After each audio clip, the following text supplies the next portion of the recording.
Hello, boys and girls. Welcome to the Neon Carnival podcast, hosted by your favorite duo, Andy and Keith. Cozy up by the fire and listen to the boys as they spit out some raunchy riffs, tell some wacky stories, and enlighten you on all of life's mysteries. But don't tell your parents. So grab your cotton candy and your popcorn. The ride starts here.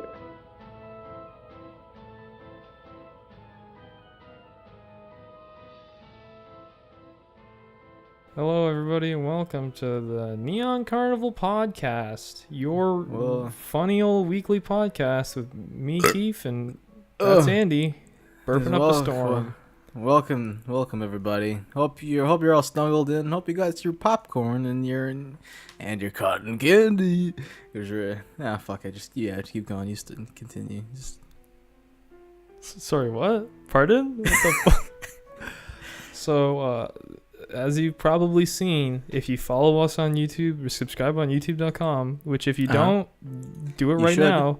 We'll give you a little time here. We'll count to 10. If you're not subscribed, then get out of the fucking podcast because we're going to spoil the video for you. I'll count in Spanish.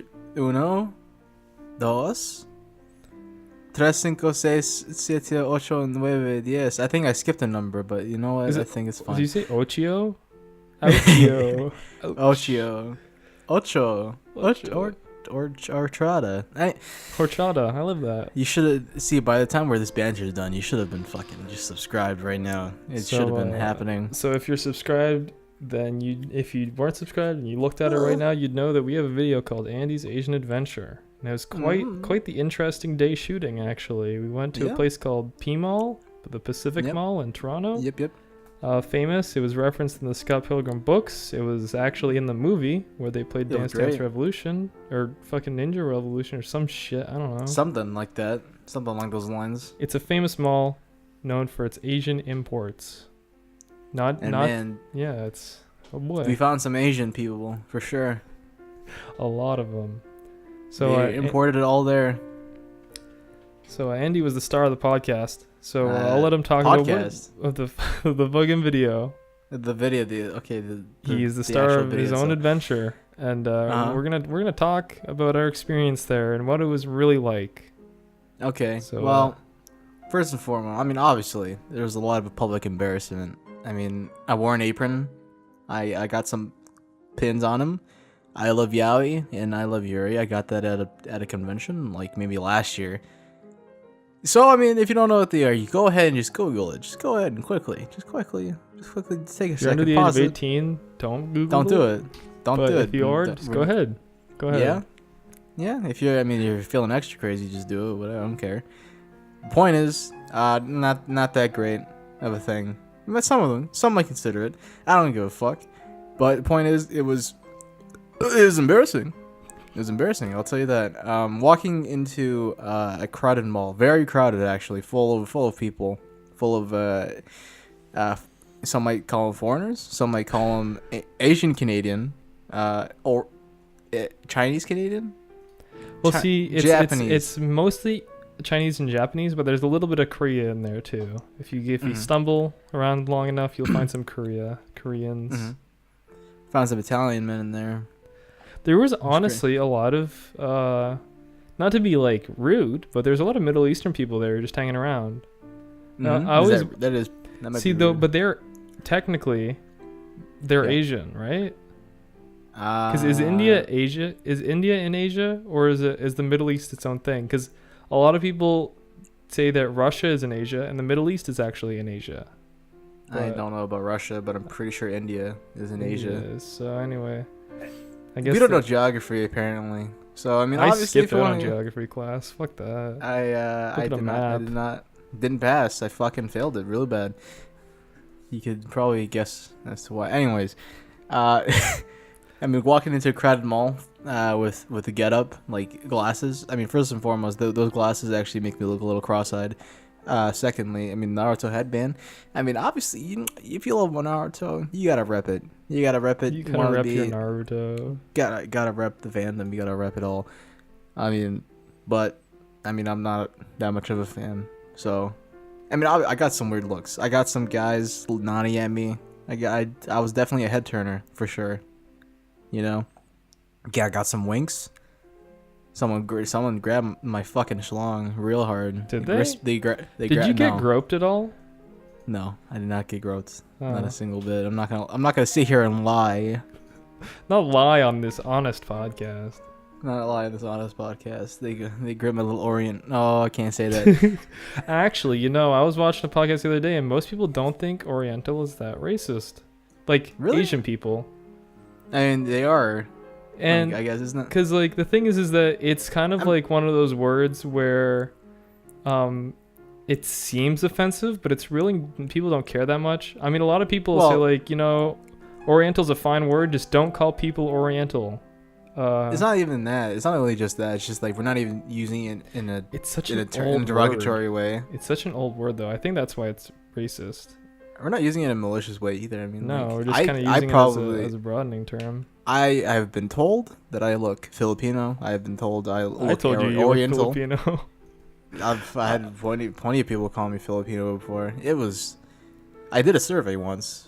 I just walked around and asked people if I look Filipino, and everyone said yes. Everyone said yes. He's a real Filipino, man. It's because I have a full face, and if that's sugar coated. If you're wondering. Yes, I know. I have a big face. You don't have to say it. I know. It hurts me. I cry every day.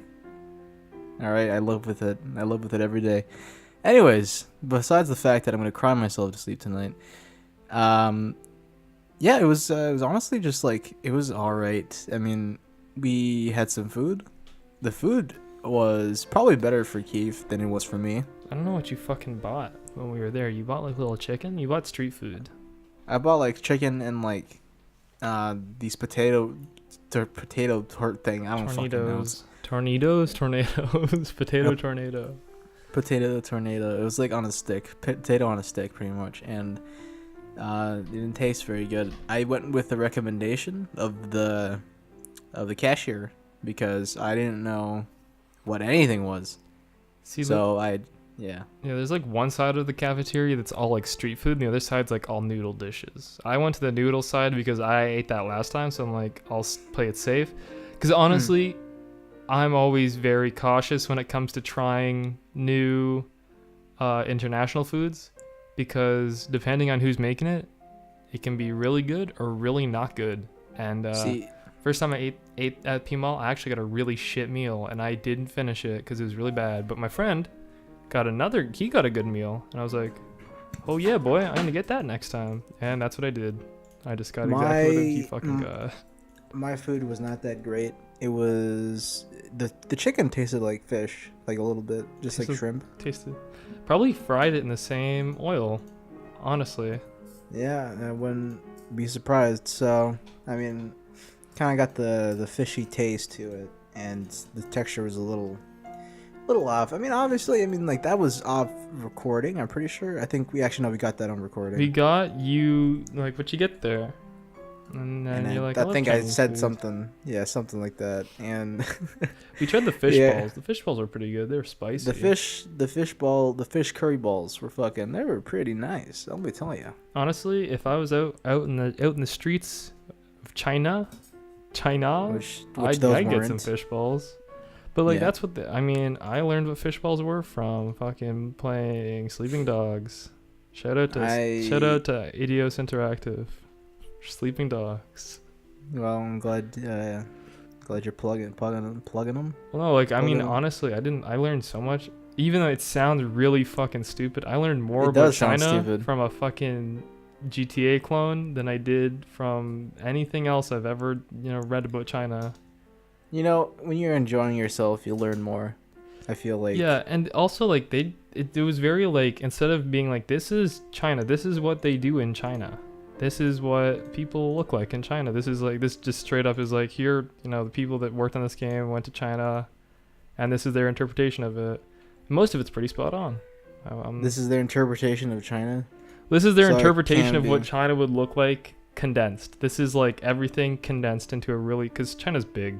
There's a lot of stuff going on. They just condensed it into a pretty small video game. So this is kind of get a little bit of this is what the food's like. You got food. You got this is Guess they ran into a lot of triads. You know. I mean, yeah, that's a little. I don't know.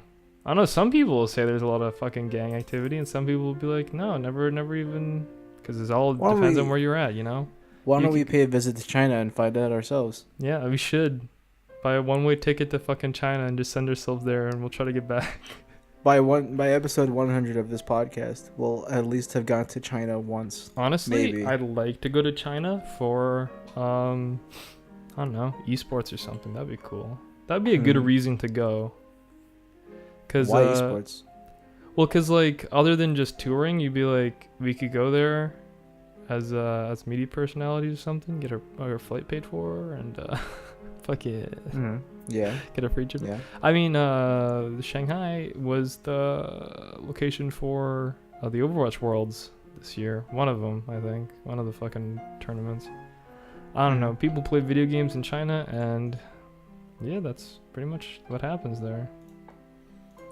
So if we go to China to watch people play video games, I don't know, make some money or something. I don't know. Get sponsored by Overwatch.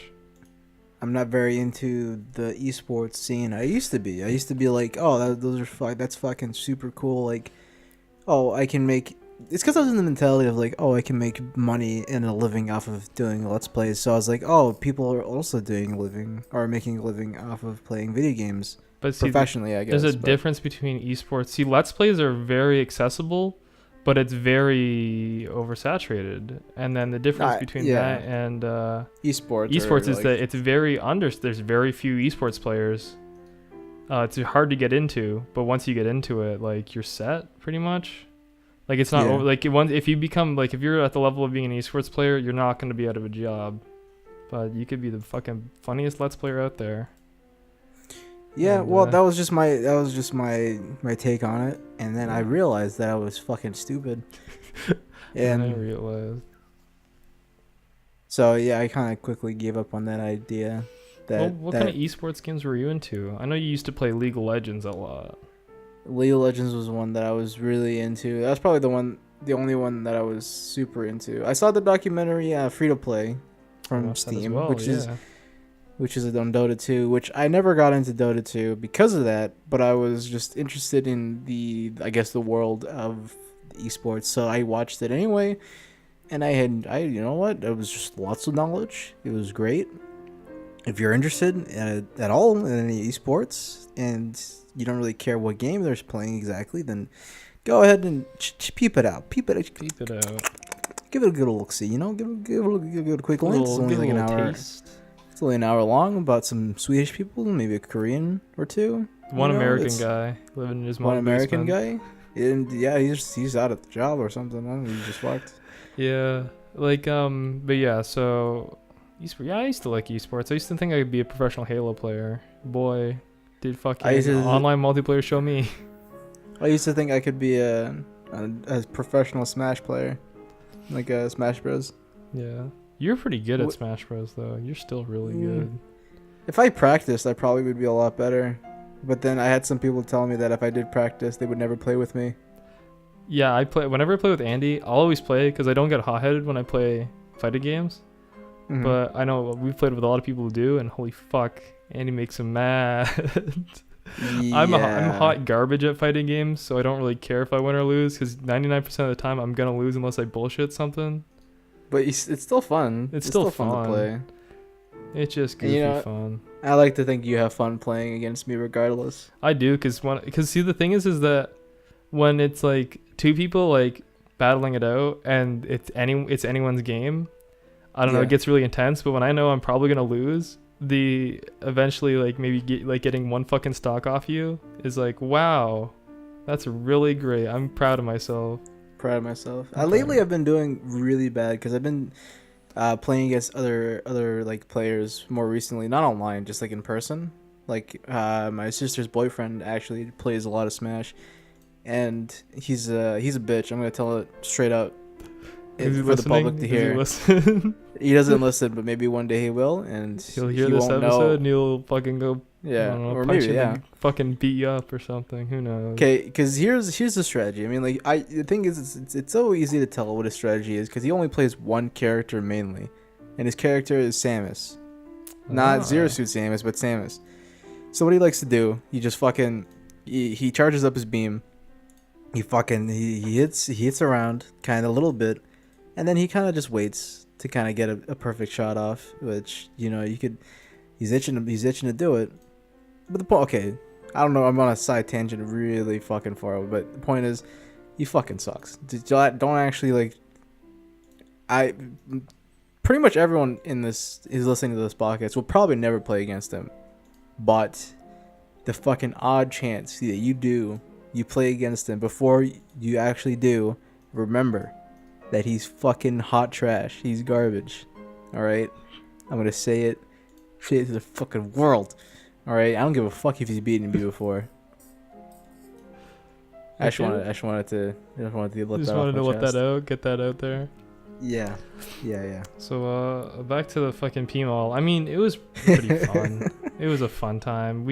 Off camera, we went to the arcade. The arcade was pretty crazy. Me and Andy played some Jurassic Park.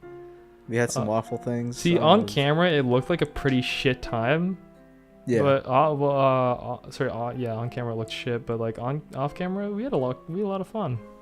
It was quite a fun time. It was. Yeah. We spent a lot of time hanging out outside. Goofing around. We had some little waffle things, which were really good. I had a mission to get a fidget spinner. Fuck, Didn't are those work out. things expensive? They're not super expensive. They're just too expensive for what they are. Too expensive. The problem is. See, the thing is that, and what fucking kills me is my girlfriend taught me eBay. Pretty much taught me, here's what you can get on eBay, and we're like, oh shit, boy, not bad. Yeah. But now I'm like everything. Every time I go to a store, I'm like, I get that shit for $1, and then I never buy anything ever, because I never think to go back on eBay. eBay is so fucking useful. It's really I remember I tried buying Pikmin 1 and 2 on just at the store or whatever, just online on some website, some online store. They were so expensive, at least $60, maybe minimum. Minimum. Go on eBay, $20 for both of them on the Wii, the better version. And you know what's funny? I didn't buy it. I didn't fucking. I didn't buy it. You see how cheap it is, and then you're like, wow, I don't need to go buy it this place, and you never go back to buy it when it's really cheap. That's what happens to me. And then someone else bought it. I'm like, oh wow. Oh fuck. That's probably not gonna happen again with a deal like that. One thing that's been tempting me a lot on eBay is so Hollow Miami, good game. It's pretty cheap. It's $10 on Steam, right? Both of the games are $10, $20, I think. They only got a digital release in North America. In Japan, the game's a fucking phenomenon. Everyone loves it. It got a boxed release on PlayStation 4 in Japan, and I really want it. I want the boxed release because it comes with the game and the soundtrack, 2 discs on PS4. I was like, shit, that's cool. And the box art's great.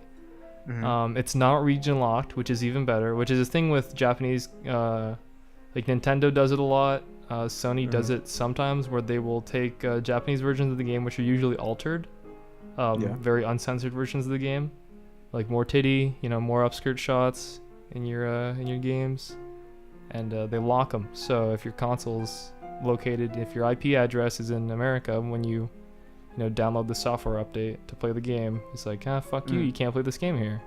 Hollow Miami doesn't do that because it got ported to Japan first, or second. So anyway, whatever. I want a fucking $40 copy of a $10 game because it's a box. I don't know what it is, man. I just when I collecting my favorite games, I liked having the box copy. It's a collector's thing. It's just a collecting thing. Which infuriates me because I have Last of Us Remastered. I got it for free with my PlayStation, but a digital copy. I'm like, oh shit, man. I agree with you. I like the box versions of the things. There was that game recently that's coming out soon. There was the beta of it, Ahead in Time. Yeah, I know that game. Yeah, you know that game. If anyone else here knows about that game, fucking leave a comment. Leave a like. You know what? Subscribe. Give us money. Anyways, so Ahead in Time was a game that was basically promised to be like Super Mario Sunshine, Banjo-Kazooie. It's like a collectathon platformer, and that's been out for like 2 years, I think, or like it's been in the works on Kickstarter for like 2 years, maybe 3 actually, and it should be coming out this year. But I had the opportunity to get a boxed copy, and I fucking didn't do it. They had like, was it like a boxed copy of like an N64 version, kind of like the case. Ooh. And like it came with like, yeah, and it came with like a figurine and shit. And I was like, fuck, it's like $120. But like I want it, so I just, instead of that, because I didn't have money at the time, I got two digital copies of the game, so I could play with one buddy of mine, and I'm sure it'll probably be Keith. So Wow. you're just gonna go ahead and publicly announce that on the podcast. You might see it here, you might not. Hat in Time.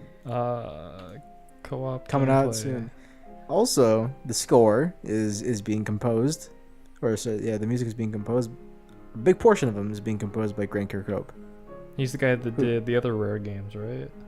He did he did the Conker and Banjo-Kazooie. I'm pretty sure he did Donkey Kong 64 as well. And Perfect. And did he do the DK rap?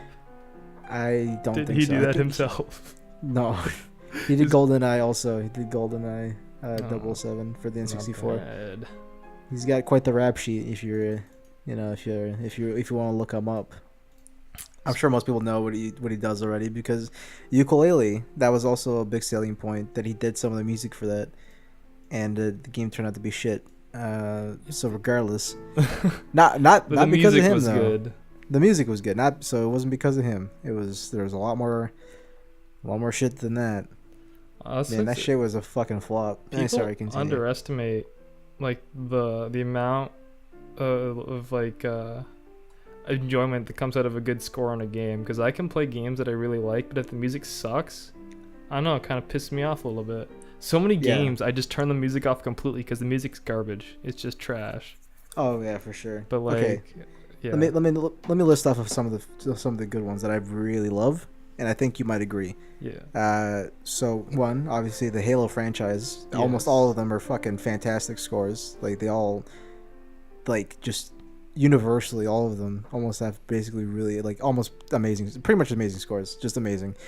The Katamari series, I fucking love the music in those games. It's really happy. Really makes you want to really happy. Smile. It makes you want to smile. Makes you want to dance. So it's a little strange. It's a little different. Pop that. Give it a listen. Give it a listen if you feel like. The Witcher series also has a great soundtrack. That's probably one of the, in recent times, that's probably one of the best soundtracks I've heard. Mm-hmm. The Witcher series is fucking fantastic. Rayman Legends and Origins, both really, really good. Fucking what else? The Dark Souls series, pretty much all of them. Oh. The Zelda series, almost all of them. You know, just really like very powerful. A lot of them have powerful like scores. Shadow of the Colossus, fantastic. You guys gotta check them out. You know, a lot of people fucking post it online, and I'm not condoning piracy, but it's just fucking music. Just give it a listen, pop it in, chill, probably jack off a little bit. I shouldn't say that.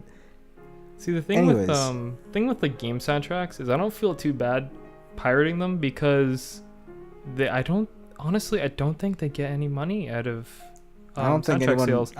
I think they get paid their fee to make the songs. They get paid a shit ton of money, make the songs. Mm-hmm. Then the I guess the publisher has it, and then they just do whatever the fuck they want with it. I don't know. Maybe someone, if you know anything about that in the comments, let us know if soundtrack creators get money off their soundtrack sales, because usually it's a lot of people, so I think they just get paid a fee. Anyway, one good game soundtrack that I think a lot of people don't talk about are the Borderlands games. Even though they're not genuine, they're like by themselves, they're okay. You know, some of them aren't good, some of them stand on their own, some of them don't, but they're really atmospheric and they really set the tone of the game. I think that's where it's good. Like some soundtracks can just blow you away, like Halo, like Last of Us, like the Zelda games. Any of the games Andy listed, those soundtracks could just like, the game could be a fucking, you could just be like running into a wall and you'd still love the game. But as long as the soundtrack adds to the atmosphere, it's pretty good.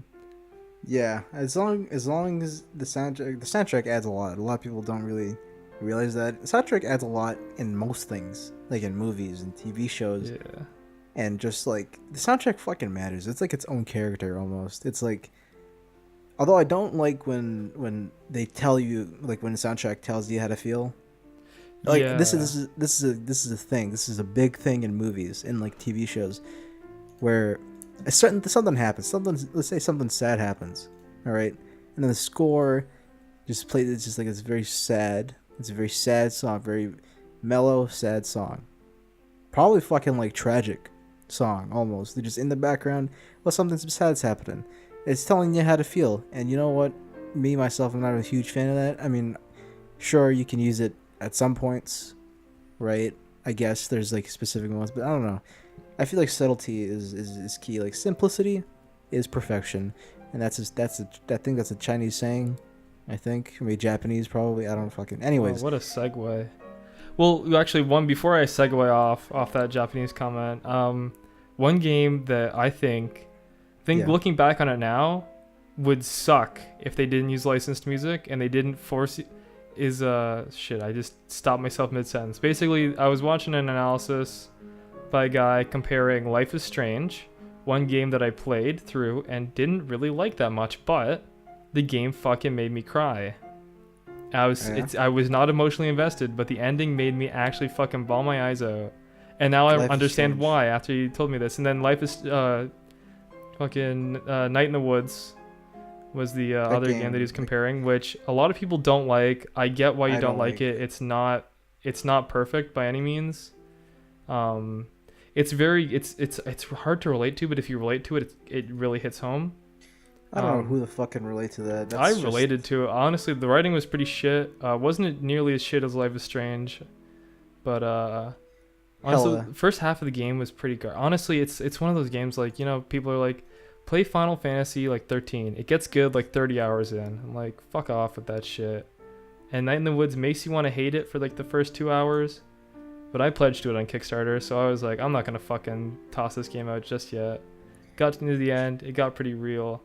And the music in that game was, you know, really well composed. It was great. It's not fantastic. I've heard that kind of like stuff before. It's like kind of like artsy, like indie music. It's good. Mm-hmm. And then Life is Strange is all licensed tracks. But basically, the ending of Night in the Woods is emotional. It's interesting, thought-provoking. But I didn't really get a huge emotional reaction out of it. I just thought about it afterwards. Life is Strange. Sorry, fuck. Do I keep saying Life is Strange? Night in the Woods was. I thought about it. It was good ending. I was like, yeah, that's awesome. Walked away feeling, you know, like I kind of had an experience satisfied. Here. It was satisfying. You son of a bitch. Sorry, it was enjoyable. It was delectable. I came out with a good taste in my mouth. It tasted like peppermint patties. I loathed it. I fucking loathed Night in the Woods. How far did you get into it though? How many hours did you get into it? I just watched the full playthrough, not of someone like talking over it, just silent, just gameplay. And how long? How many episodes did you get into? To the end? Remember. All the way to the end? Straight to the end. What? Shit. Okay. Well. Can't spoil it. I don't know. Well, I don't know. Which friend did they pick? The alligator or the fox? I think it was the alligator. Okay, yeah, that one I didn't like though. Anyway. I thought I enjoyed the end of the game. Life is Strange, I fucking loathed it. I did loathe Life is Strange. I did a Let's Play on it. Cried at the end, and I realized why. And it's basically Life is Strange forces you to feel sad by using really dramatic camera work at the end of each chapter. No matter what the fuck happens, it'll do dramatic camera work, lots of close-up shots, lots of slow motion, lots of, you know, filters and shit. And always a really emotional licensed track from a good artist, like good music. Mind you. I mean, if you like these games, fucking by all means it. Yeah, right? Like no problem. I don't care what you like, as long as you're not, you know, as long as your favorite game isn't fucking Loading Screen Simulator. Like, I hate both of them. Fucking Night in the Woods had long loading screens. Also, they had. I just want to mention lots of padding. Lots of time padding, and like people are like, oh, that's because it's artsy. No, there's no such thing as fucking like 4 minutes of nothing. All right. Okay, when your guy played, when this Let's Player played the game, did he explore it all? Did he do all the optional shit, or did he just walk from place to place? No, they explored. Like how much though? like a lot. Like 'Cause they talk to like every other person. My first playthrough, I sped through most of it, and my second playthrough, I talked to everyone, and there was my playthrough time went from like 6 hours to like 20, close to 30 hours after doing everything, which kind of pissed me off a little bit. That my first playthrough, I didn't really think that anything came out of that. I thought it was in like a linear game. Anyway, whatever. Fucking life has changed, forced me to feel emotionally invested in the game at the end of each chapter by playing sad music, and I felt betrayed. That's a big problem with Telltale games too. I fucking hate. Okay, look. You can like Telltale games, but don't tell me it's a video game. Don't tell me it's interactive, please. Yeah, it's really not. It's basically a movie. It's like you can't extend the playtime. There's no way everyone's gonna have like roughly the same playtime, right? Everyone has the same fucking. The thing is, I wouldn't care so much if the fucking endings weren't always the same. I watched the other endings for Tales from the Borderlands, and they were all the same. The only difference was like maybe one or two dialogue things. It was like, oh, And I know there's a recent Telltale game that came out, which is the Batman one. It was like the second or third. I don't fucking know. It's something. So maybe it's probably different. Maybe it's better. Maybe it's the best fucking game, or sorry, interactive movie, but also not very interactive. Regardless, it could be great, but I don't have any faith in Telltale at all, in any shape or capacity. So, I mean, by all means, go ahead and think whatever you want. I mean, honestly, people are probably going to dislike this video or this podcast or just fucking hate us in general. Complain about video games so much. Because we complain about video games. Like, oh, it was my fucking favorite game. Not game. Interactive movie, but it's not that interactive. This is my favorite. How could you bag on it? How could you bag on my favorite thing? You fucking assholes. You don't have good taste. We have our own incorrect opinions, okay? Yes. We're just incorrect boys, and then we splat it out for everyone to just everyone just take it. And I fucking complain to Keith all the time about this shit. Like, there was a time that I hated Overwatch. It's true. Yeah, there was a time. Small time. I'm still not a huge fan of it, actually. I did play it, I did get into it, but I'm not a huge fan of it still. And it's just, like, I know people are going to be like, oh, it's like, I don't know. It's just, there's so many problems with it. And there's like, they're trying to make it seem like it's going to be an esport. And they're trying, but it's not. It's just not picking up. They just don't know how to fucking balance a game. They just don't know how to do it. And if you fucking come to me at the comments and you say that's not fucking true, I'm going to just scream. You won't hear me because I'm probably gonna be fucking like light years away from you. Andy? I'll squee XD, but I'll also scream at the top of my lungs at my computer screen. You won't hear me though, but you'll probably know. You might not know. Point is, don't fucking say that. Don't tell me it's not true. Say something about Japan again, because I lost my segue. Say something about Japan. They got bombed really bad. Speaking of Japan and bombs and bombing, I went to Anime Revolution in Vancouver, and before you say, did you bomb the convention? No, I didn't. By bombing, I meant close. That convention was a fucking train wreck. And probably not going to go again. But anyway, so I went to a convention on the weekend of like August, like something or other, early August. I went to an anime convention. You couldn't tell though, because pretty much everyone was cosplaying Overwatch, myself included, barely. Yeah. So conventions, you know them for being sweaty, for being gross, very sweaty. Yeah. A lot of people, really awkward. Lots of stuff to buy. And lots of stuff. That was pretty much it. I saw some good cosplays, saw a lot of bad cosplays, saw a lot of cringy people.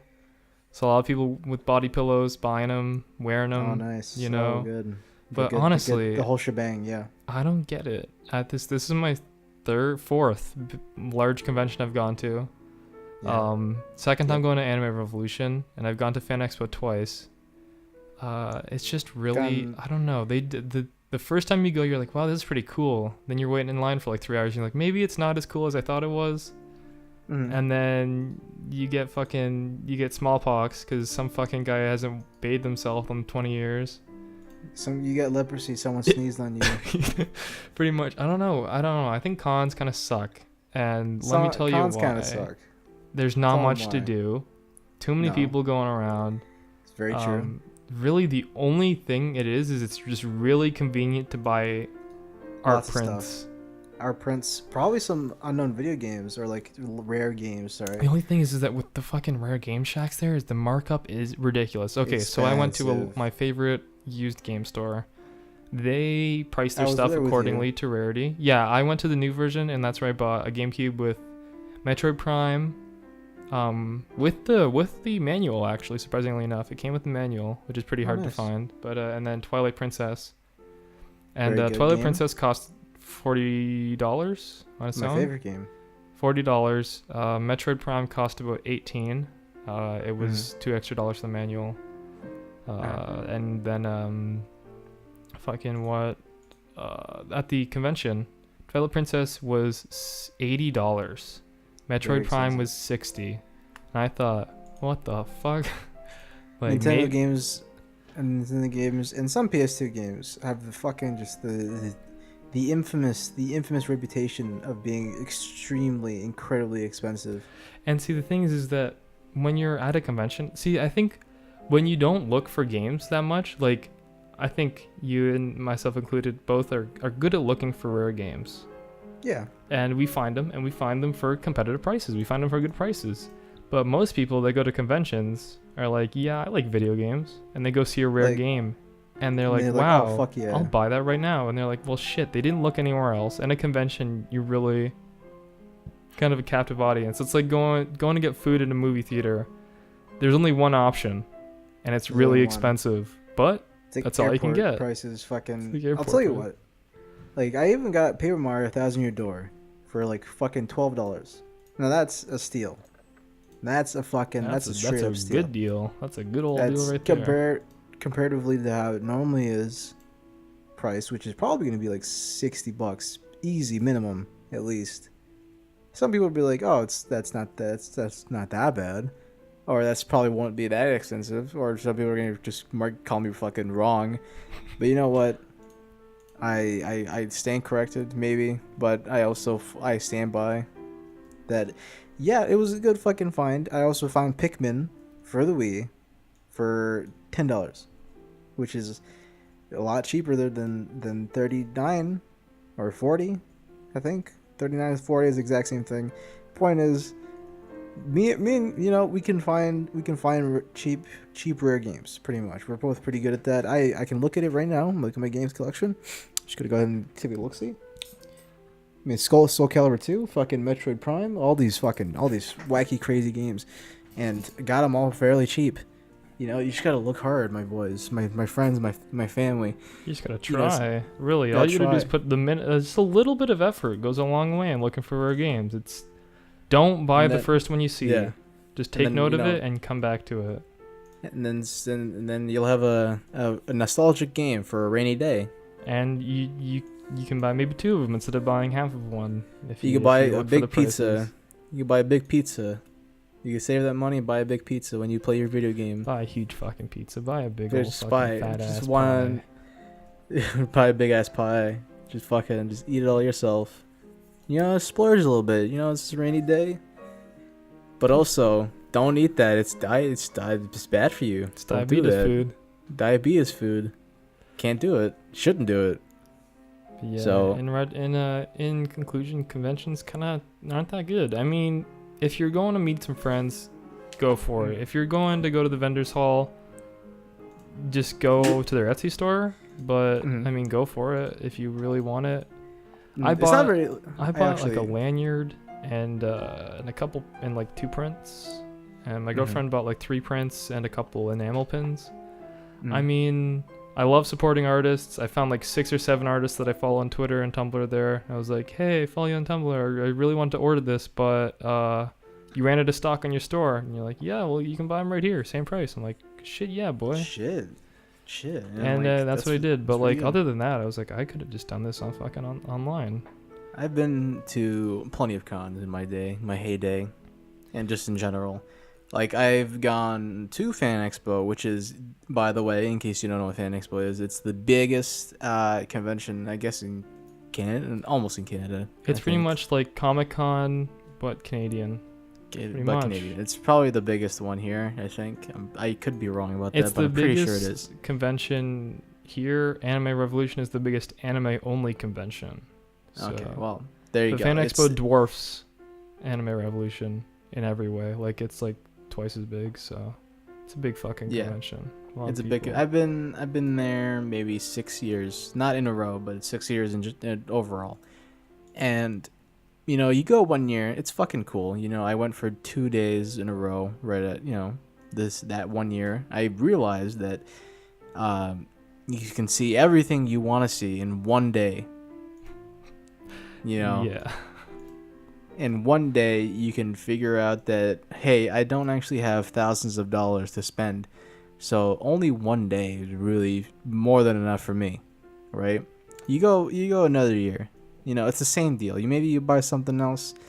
Maybe you find a rare game. It's great. You don't go a second day. So this time, you realize, like, hey, you know what? I'm not gonna buy a second day pass or whatever.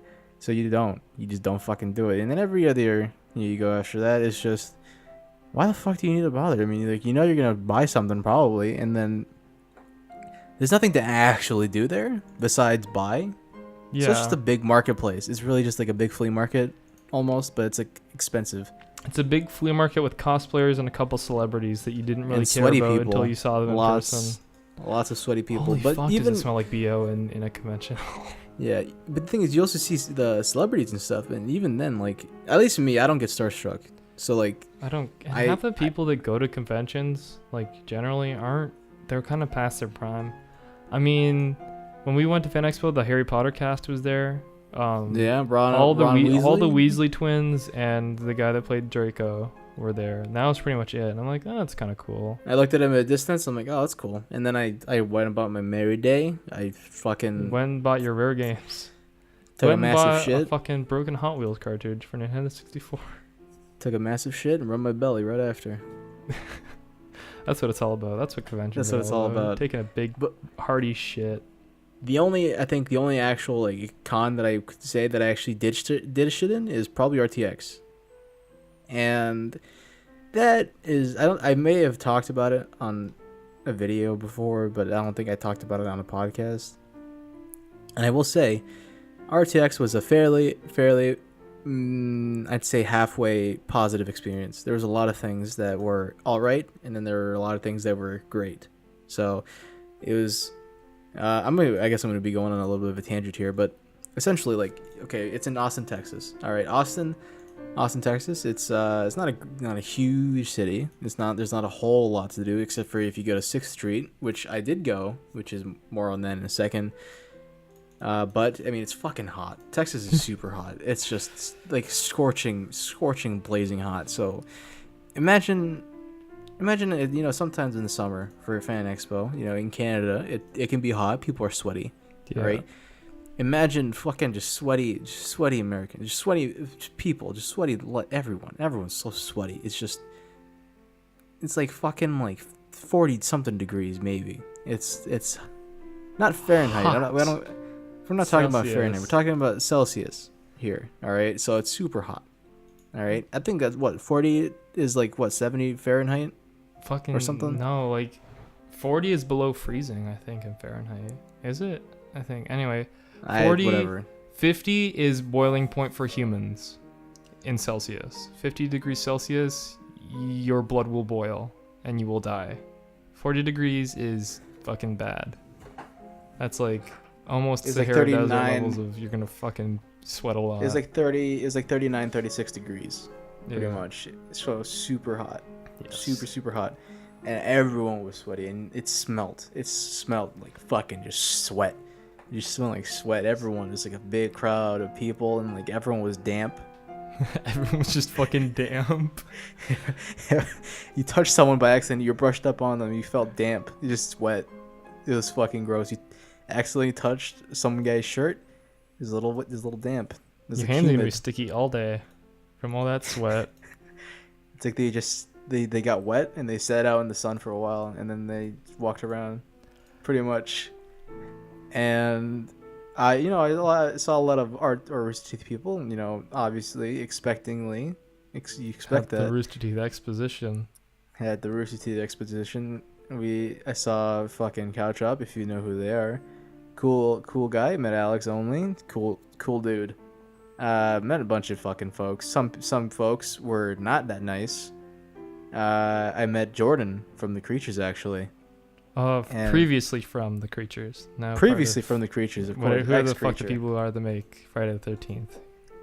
Yeah, and that game is shit, so good on him, I guess. I will say meeting him was a strange experience. A lot of people might actually. I'm not gonna go too into it. I feel like I don't want to like fucking assault his character. I feel like we'll probably get this brought up again on Keaton's podcast because he works at Rooster Teeth sometimes. Ooh shit, yeah, you might So be right. we'll probably save that for a whole nother fucking show to talk about. Point is, wasn't that great? A lot of people weren't that nice. A lot of the creators that you know and love probably. Some just not. Like one guy, I'm not gonna say names. I'm not gonna name any names. Not because I'm a bitch, just because I'm probably gonna mention it at some other point. But try to shake my hand, or I tried to shake his hand. He did not shake my hand. He screamed. He said, "Ugh, get away, you goblin!" And he ran off. He squealed and then he ran away. But it's essentially what he did. But anyways, just remember though, everyone, though you could meet that person, they could be really nice. Just remember, sometimes, especially at a convention, think about how those people are feeling and the situation you're approaching them in. If you fucking walk up to a guy and he's taking a piss and you're like, "Hey, what's up? Can you sign my shirt? I'm a big fan." He's gonna be mad at you. I did not. That's important, yes, but also I did not approach them at a random time. I didn't approach them at a random time, and I did not approach them in the washroom. It's all contextual about when you interact with someone, celebrity, anyone really, unless they're your best friend, and you can talk to them while they're taking a big old piss. Yeah. Just just before you make your opinion, just make sure you think about, okay, where was this person? Were they just out in the open? They could, they're kind of the attraction at a convention like RTX. So, are they in a situation where they should be, ready for fucking handshakes, for autographs? Anyway. And in conclusion, cons are a fickle thing. Sometimes they can be great. Sometimes they can be hot garbage. It's very... Neon it's Carnival, just a crazy thing. CarnyCon coming 2019. See you soon. 2019. See you there. Maybe. It's possible. No, it's probably not. It's probably take a lot. But I really want to have a convention. That'd be so much work. That'd be a lot of work. I feel like a lot of money. Like a lot of money you can make a lot of money for a convention. It's true. Depends on your ticket prices are though. I feel like we're just brainstorming here live on a podcast. Guys, what do you think? Should we host our own convention? should just host DashCon Part 2. We just get a fucking ball pit in a big empty convention hall and just let people run wild. It'd be perfect. I kind of do that. I want to host a convention where it's just one table and like 2 chairs and sell 100 tickets. And we just kind of and then we get a couple friends, other content creator friends, and we all just walk around. That'd be a good convention. That would be a good convention. A quick disclaimer though. If you ever see us in person at a con, if you know what we look like. Don't touch me. Okay, well maybe not him, but I mean if you see me, go ahead and say hi. Don't try to fucking kill me, or don't try to like just touch me in places. Just declare your presence first and then come declare your hi, presence. Pretty much. Yeah. Just treat me like a human being, Treat us like your friends. No. Your acquaintances. Treat us like your coworkers. You could treat us like little slaves. Okay. Treat us like the altar like boy, coworkers. Your local church. Just treat us like people. Let's just.